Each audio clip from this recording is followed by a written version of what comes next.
In this tutorial, I'm going to show you how to create a star field in Blender that can be used either for Blender projects or you can use for compositing in other software. First thing I'm going to do is get rid of the default cube. I have it selected. I'm going to hit X on a keyboard on a Mac and delete it. If I were on Windows computer, I would just hit the delete key. Then I'm going to hover over here. When I get that little crosshair, then I'm going to rearrange my windows. Move that over a little bit so I have two windows that look the same. This left one, I'm going to change my view to this viewport shader. So this is a rendered view, and then that's showing me what it would look like if it were rendered. And then I'm going to view from my camera by hitting the camera icon here. So now I'm viewing it from my camera. I'll zoom in a little bit more. Now in this right window, what I'm going to do is I'm going to click this and switch it. Instead of my 3D viewport, I'm going to switch it to my shader editor. Now currently I don't have any objects selected, so I don't have any nodes showing up. That's what I'm going to change next. I'm going to switch to my world view, or my world nodes. And currently you can see this is gray and my world is gray. But what I'm going to do is make some changes to this to add the stars. So I'm going to click Add up here, and I'm going to switch, or I'm going to search for the Voronoi texture. And select that. I'm going to place it there. The distance, I'm going to plug into the color. And now you can see some things starting to happen, and the world is being shaded by that. I'm going to switch this F1 to smooth F1. That's going to make it look a little bit better when I start to make my stars. Now the scale, I'm going to punch in 1200. Now you can start to see those star speckles. But I'm going to change this smoothness. I'm going to change that to 0.5. And then I'm going to leave the randomness all the way up to 1. Next thing I'm going to do is get this inverted, because right now it does not look proper. So I'm going to go to Add, and I'm going to search for a color ramp. And I'm going to take that color ramp and I'm going to place it right between the Voronoi texture and the background, and it's going to plug right in. Then I'm going to grab this slider and I'm going to take the white, I'm going to bring it over a little bit to the left, and then this black one, I'm going to drag that all the way over beyond the white, and now you see that it got inverted. I'll take that white back over to, or all the way over to the left. And then that black one, I'm going to drag that down, and I think I'm just going to put that at a position of 0.12. But again, it depends on your own project. So now it kind of looks like stars. Next thing I'm going to do is click this white here, and that allows me to change this.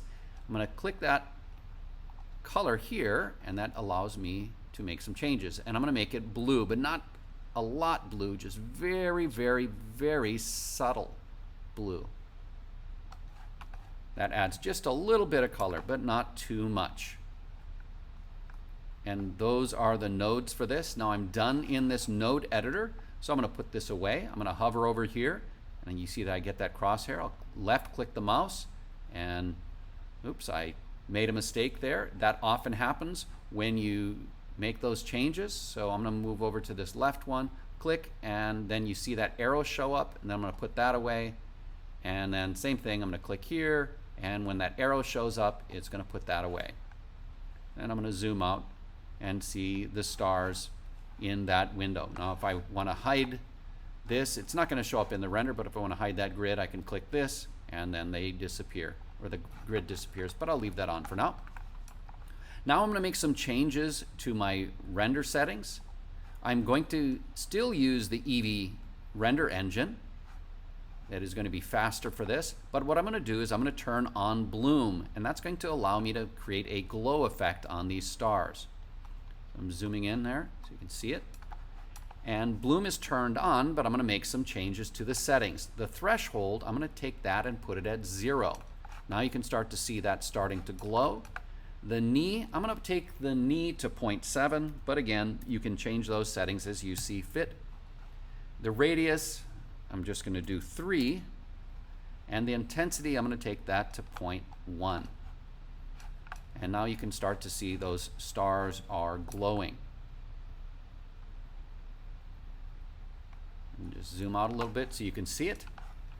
And lastly, I am going to make some changes to my render settings. Now, if you were just going to be making an HD project, 1920 by 1080, and you're going to be using this in Blender, then you would be done and you can just do the rest of your project.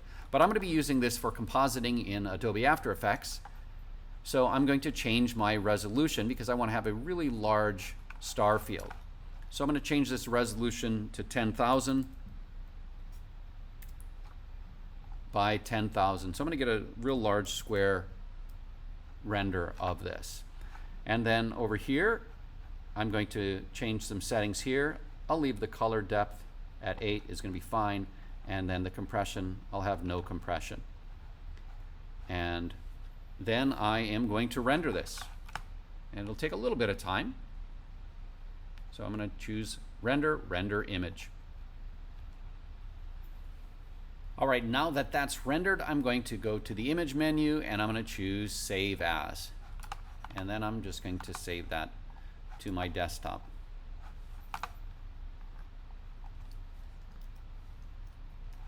And now I can use that image as a background plate in other software.